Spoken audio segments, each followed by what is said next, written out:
Aoka iara-mivavaka isika rehetra. Ry Jesosy Tompo, misaotranao zahay fa nentinao teo amin'ny hazo fijaliana ny fahotanay rehetra, ny fahafatesanay, ny herin'ny devoly, ary nitsanganao velona ianao ho fandresena izany herin'ny ratsy rehetra izany.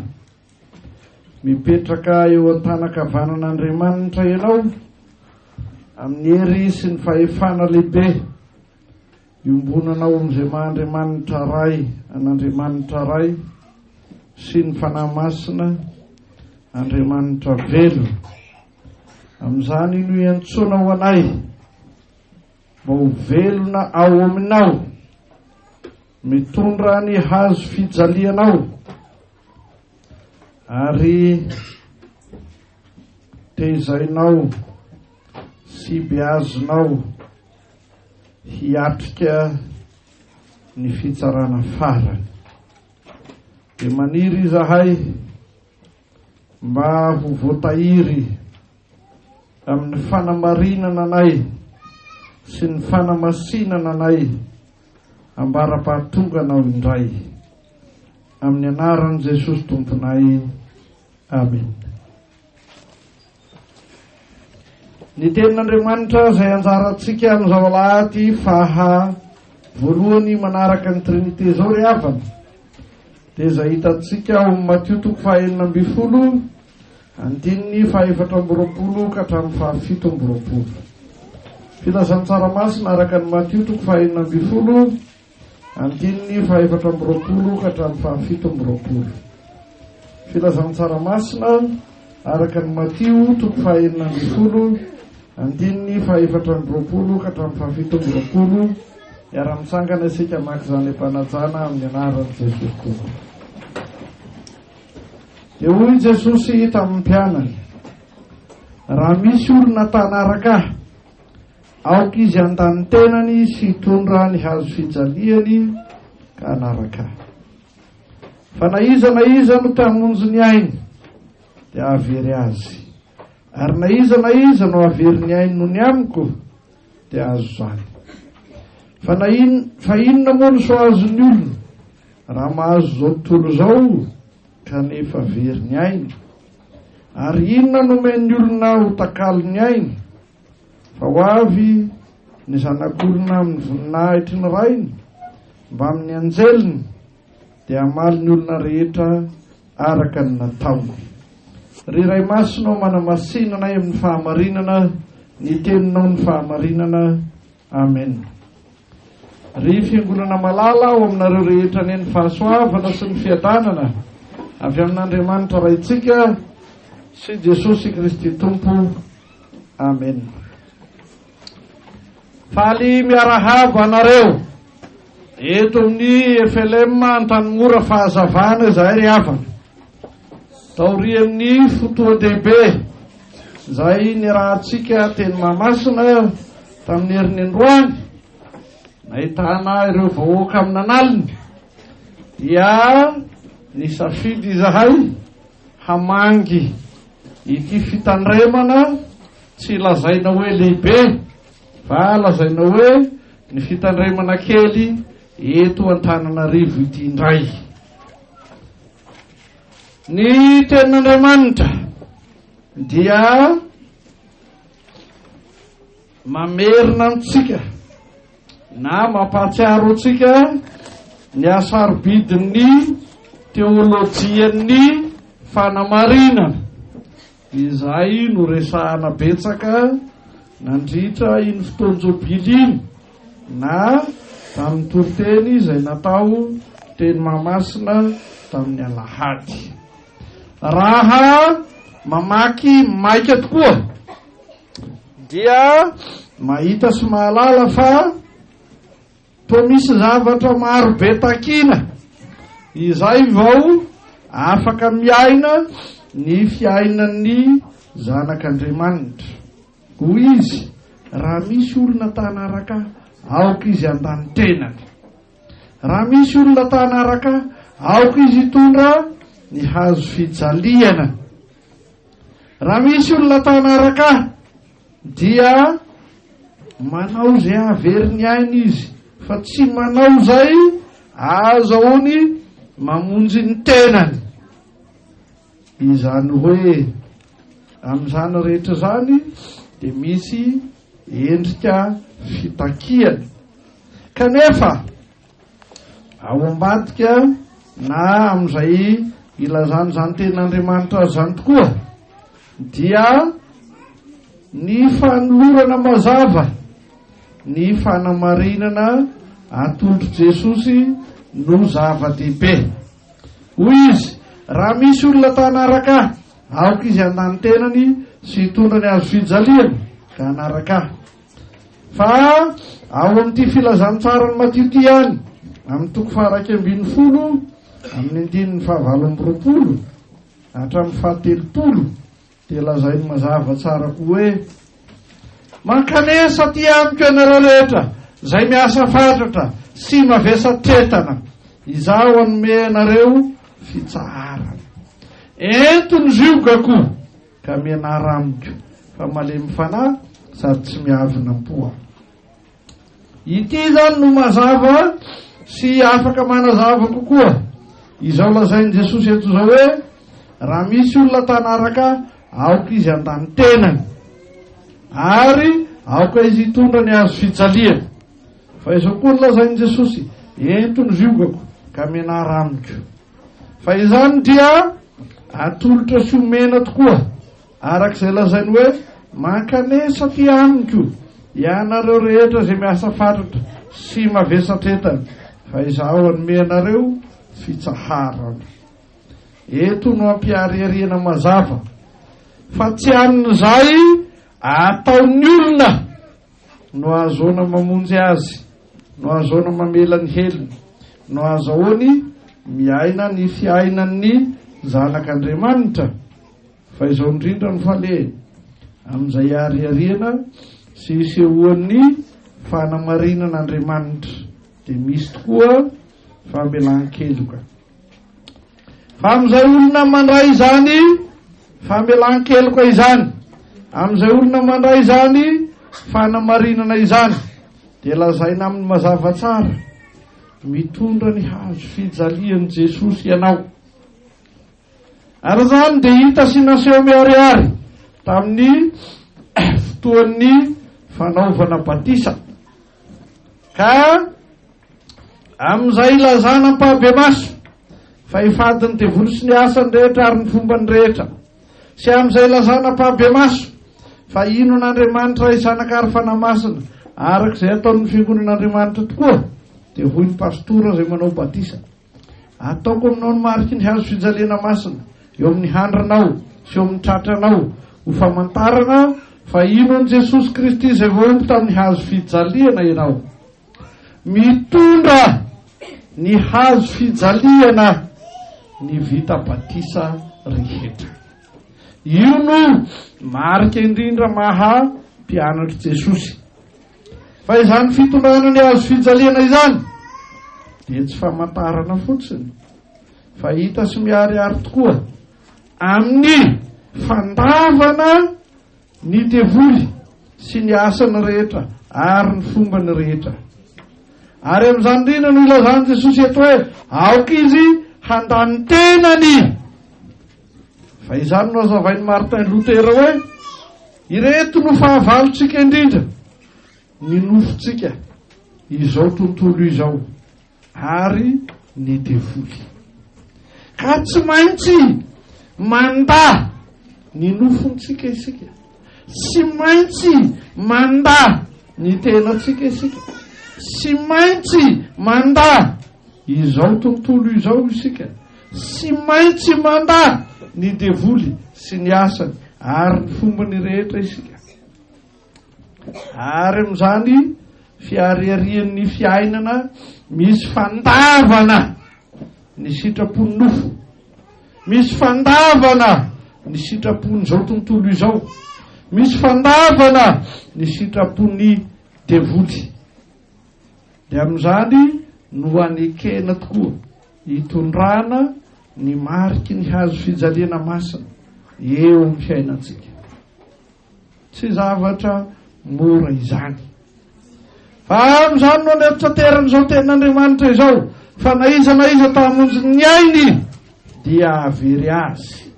Tsy azo itokiana ny fitadiavana fanamarinana ao amin'ny tenatsika, fa azo itokiana indrindra ny fanamarinana omen'Andriamanitra antsika. Eto dia misy fanazavana matanjaka tsara amin'izay lazainy 4:20 hoe fa inona moa ny soa azony olona raha mahazo zao tontolo izao kanefa very ny ainy. Indro fa tantarainy filazantsara ny lioka araka ny 4:20 andininy 7:20 ka hatramin'ny faraky amby 30 no vakiantsika iteo zany. Nisy lehilahy manan-karena anankiray ny akanjo volomparasy feno voninahitra zany, sirongony fotsy madinika miaraka amin'ny hery sy ny fahefana rehetra zany, sady nanara-po isan'andro tamin'ny fahafinaretana. Ity ilay tsy mandany tenany fa mamaly ny sitrapony nofony. Fa sy vitany hoe nanana ny ampy sy ny feno izy, fa nanitsakitsaka sy nampijaly ny manodidina azy koa, ka ny malahelo sy ferena tahaka ny Lazarosy dia tsy mba nahazo anjara na dia kely taminy aza. Fa indro mbola tsaratsara kokoa izay nataony alika, nanao pansement ny ferin'ity olo mahantra sy marary ity. Fa ilay ny hoe verinao manan-katao dia tsy nanao na inona afa-tsy mandatsa. Fa ny alika indray no tonga mikarakara ity mahantra ity. Fa izany indrindra no lazainy Matio eto, inona moa ny soa azony olona raha mahazo zao tontolo zao kanefa very ny ainy. Dia ambaran'ity filazantsarany lioka 4:20 ity. Fa na dia olona tsy mivavaka ity, na dia olona tsy miraharahan'Andriamanitra ity, na dia olona nanao zinona ny mpiarabelona aminy ity, dia mbola mba niantso ihany hoe re Abrahama raiko. Abrahama dia tsy rain'ny mpanota, Abrahama dia rain'ny mino. Saingy nitaraina izy mamindrafo amiko ka irao Lazarosy mba hanomboka ny tendrony ratsan-tanany amin'ny rano mba hampangatsiaka ny lelany, fa fadiran'ovana aho eto amin'ity lelafo ity. Fadiran'ovana satria nahoana? Inona moa ny soa azon'ny olona na dia nahazo zao tontolo zao aza izy very ny ainy. Ity dia lelafo mirehitra mandrakizay. Fa notanina no petraka, inona nomen'ny olona ho takalin'ny ainy. Sy misy na dia kely aza, na dia manana ny zavatra rehetra aza, fahalalana rehetra, vola mampananana rehetra, vady sy zanaka maro, fahefana, voninahitra, samy tsy misy na inona azahoana famonjena izany.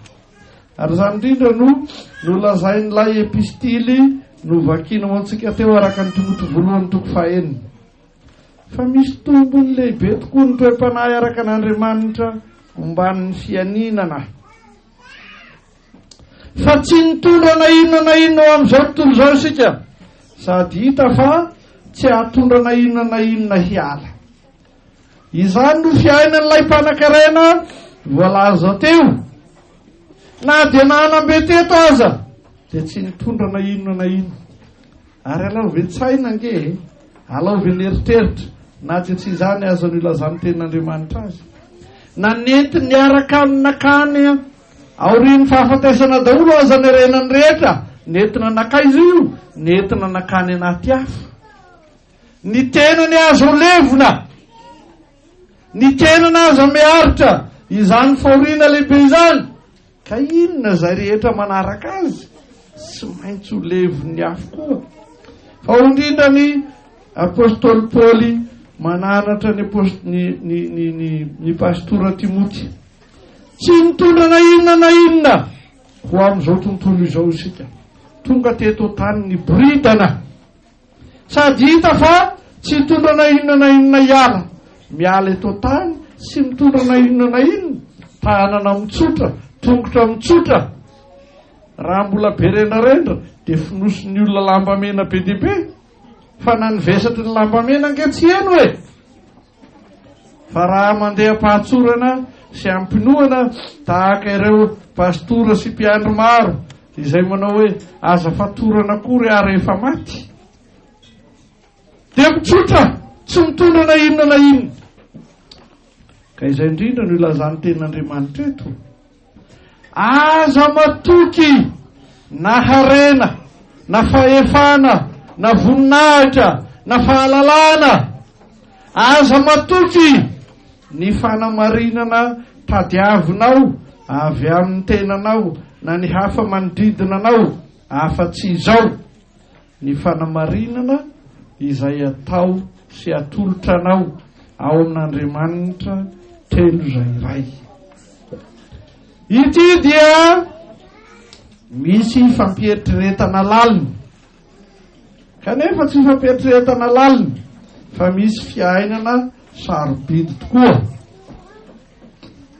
Izao no tsy maintsy hodinina indrindra amin'izany, tsy maintsy mahantra fadiran'ovana tahaka ny Lazarosy ve vao miditra any an-danitra. Siany valiny fa na dia mahantra fadiran'ovana ka tsy mba manana hoanina na inona azy ianao eto, tsy manana tafinana dia voro-damba kely akory azy ianao eto, tsy manana fahalalana na dia kely akory azy ianao eto, fa saingy isan'izay tsy mino dia mikatona koa ny varavaran'ny lanitra. Na dia niantso aza ilay lehilahy mpanan-karena ka nanao hoe ry Abrahama raiko, dia novaliany Abrahama tsotra, misy elanelana be eto amiko seho aminao. Ary na dia feno fahalalana, feno ny arena rehetra, feno ny fahefana rehetra, dia tsy atao hoe fatin'ny lanitra izany. Fa hoy Jesosy rehefa tonga tao amin'ny Zakaiosy, lay lehilahy mpamory etra, anio no tonga ny famonjena, fa izy dia zanaky Abrahama koa. Anio no tonga eto amin'ity trano ity ny famonjena, fa izy dia zanaky Abrahama koa. Sy ny haben'ny areny, sy ny fananany, sy ny haben'ny fahalalany, sy ny haben'ny fahefany. Fa noho Jesosy ny asa tao aminy dia indro izy manaiky fa Jesosy no tompo, ary natolony ny fananany dia nomeny ho an'ny malahelo.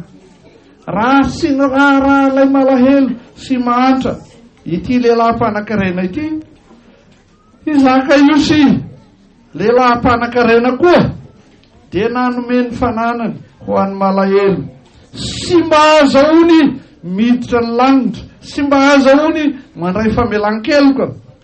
Fa izy nilazany Jesosy hoe anio no tonga eto amin'ity trano ity ny famonjena, fa izy dia zanaky Abrahama koa.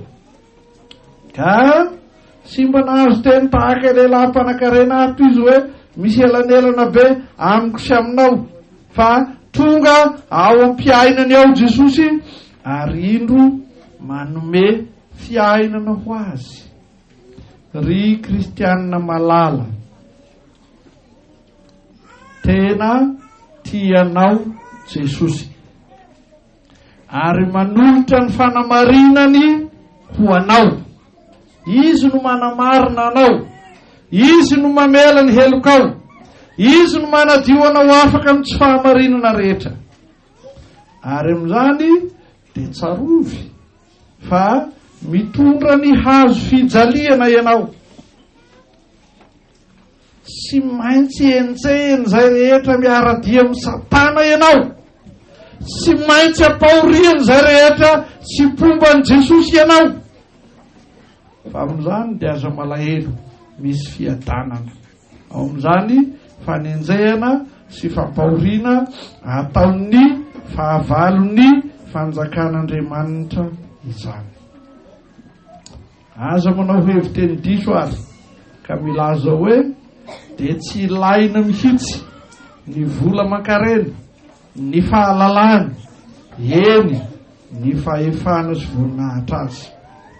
Sy mandraran'izany tsy ho anao Jesosy, fa mandrara indrindra mazava kosa sy azon'izay rehetra mirere sy matoky an'izany ho zavatra ny tena fiaina fa ao amin'i Jesosy ihany. Ho indrindra nilazany Jeremiasy, zay tererea dia aoka irere amin'izao dia ny fahendreny sy ny fahalalany ahy ho Jehova, izay manao famindrampos fitsarana marina ary fahamarinana ety ambonin'ny tany, fa izany no sitrako ho Jehova. Izy te hanamarina anao, izy mamindra fo aminao, izy mamela ny helokao, izy Andriamanitra tsy mantao. Tsarovy anefa fa Jeremia mpaminany dia efa nilaza mazava, indro avy ny andro Jehova izay amaliako ny voafora rehetra mba amin'ny tsy voafora koa. Ny andininy 420 amin'ny toko 7 zao. Indro Jehova Andriamanitra tokoa no mpitsara ny olombelona rehetra, na ny voafora na ny tsy voafora. Fa izany indrindra no lazainy Matio amin'ny toko 4:12 andininy 720 anjarantsika eto ho izy: ho avy ny zanak'olona amin'ny voninahitry ny rainy mba amin'ny anjeliny, dia hamaly ny olona rehetra araka ny nataony. Sy mandraranao sy hanana zanaka maro, fahalalana be, volany karena, voninahitra sy fahefana Jesosy. Fa raha ireo ny ankofanao, ho very tanteraka ianao. Raha ireo ny antenainao, ho levona tanteraka ianao. Fa amin'izay iarahanao amin'i Jesosy, ahavelomanao amin'i Jesosy, anananao reo rehetrareo, dia hoy izy: tsarovy fa handalo fitsarana ianao. Tsarovy fa handalo fitsarana ianao. Lehibe zany fitiavan'Andriamanitra anao zany, hamarininy amin'ny fahotanao rehetra ianao, ary arovany tsy handeha amin'ny lalan'ny lotaintsony ianao, tehiriziny ao amin'ny fahamasinan'ny fiangonana ianao, ary lazainy aminao mazava fa izy tokoa ny fitsarana. Raha mamaky tsara ity Matio toko 4:12 ity sika, dia mialohan'izao perikopa-anjarantsika izao no mariparitana sy anehoana mazava tsara ny maha izy azy ny fiangonana, ny fototra irenany, ny fahavelomany, ary ny heriny tsy mety leviny mandrakizay. Fa amin'izany no hiatrehanao ny fitsarana ataon'Andriamanitra ray, ataon'Andriamanitra zanaka dia Jesosy, eny ataon'ny anjely sy ny olona masina rehetra koa, hitsarana ny velona rehetra na ny mino na ny tsy mino, hitsarana ny asa natao koa sy ny asa ny tsy mino ihany, fa ny asa ny mino koa.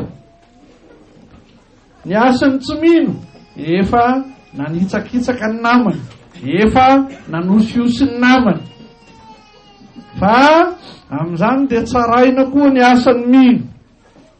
Amin'izay nanamarinan'Andriamanitra anao mba manana foantra hanamarina ny namanao va ianao, savonina hiaina ny fanameloana ny hafa isan'andro. Ity dia olana lehibe, toa tsy mihevitra ny famelan-keloka izay atolotra azy ny maro, ka variana manameloka ny namany, fa tsy izany no lazay ny tenin'Andriamanitra eto. fa tsaraina tokoa ny mino amin'ny asay ataony. Ka inona no ataonao mba hikarakara sy hamindra fo amin'ireo mahantra sy fadiran'ova, amin'ireo tsy manam-pahalalana, amin'ireo tsy mba manam-pahefana? Faly hampiatra ny herinao amin'ny fahefanao, amin'ny fahalalanao, amin'ny volanao ve? Sa noho ny fanamarinana izay omen'Andriamanitra anao afaka mba hamindra fo ka hanolotra ho an'izay tsy manana, hampianatra ho an'izay tsy mahalala, ary sy hanosiosy ny hafa amin'ny fahefana izay ompelatananao, fa hikarakara izay rehetra voaosiosy noho izany hery sy fahefana nomenanao izany koa. Tena misy ny fitsarana amin'ny andro farany, hitsarana ny tsy mino ho voaheloka tahaka ity lehilahy ity, ka namitaraina fantatra aza tsy misy famelan-keloka ho azy. Tena misy ny fitsarana amin'ny andro farany, ka hitsarana koa ny mino ny amin'ny asa izay atao. Amin'izay ampianarany ny tsy mahalala, amin'izay hanomezany izay tsy manana vola mikarena, amin'izay tsy hanaparana fahefana, fa hikarakarana ny manodidina amin'izay fahefana sy voninahitra anananao. Fa amin'izay atrehantsika tokoa izany fitsaran'Andriamanitra izany, dia tsarovy ny alehibe ny fitiavan'i Jesosy ianao, nampitondranao ny mariky ny hazo fijaliana masina eo amin'ny handrinao sy ny tratranao, mba hisakanana ny herin'ny ota tsy andavonao izany. Fa indro koa manome ho anao ny tenany sy ny rahan'i Jesosy, izany no atolotra anao anio, mba ho ao amin'ny tenanao sy ny rahanao isan'andro, izany fanamasinana ny fanahy masina, vokatry ny fanamarinana izay natolotra Jesosy ianao izany. Ka anekenao hitondra ny hazo fijalian'i Jesosy isan'andro, handavanao ny devoly sy ny asany ary ny fomba ny rehetra isan'andro, ary velomanao tokoa amin'ny fiainan'ny zanak'Andriamanitra isan'andro. Fa amin'izany fiainanao, ny fiainan'ny zanak'Andriamanitra isan'andro izany, no hampiasanao tsara sady marina ny vola mikarena izay nomenanao, ny fahalalana izay nomenanao, ny fahefana sy ny voninahitra izay nomenanao, mba hahatonga fitahiana ho an'ny hafa ianao, fa tsy fanimbana sy fandravana an'izay rehetra manodidina anao. Jesosy ene hitahiry ianao amin'izany finoana marina izany, hanaovanao izany asa tsara izany isan'andro, ary hahatonga anao vonina tsara hiatrika ny fitsarana amin'izay sehon'i Jesosy amin'ny hery sy ny voninahitra lehibe. Voninahitra ny eo an'Andriamanitra isanakary fanamasina izay hatramin'ny taloha indrindraka ao mandrakizay. Amen. Mitsangana karaiso ny fitahiana, ny fahasoavan'i Jesosy Kristy Tompo, ny fitiavan'Andriamanitra ray, ary ny firaisana amin'ny fanahy masina ho aminareo rehetra ny hatramin'izao koa mandrakizay. Amen.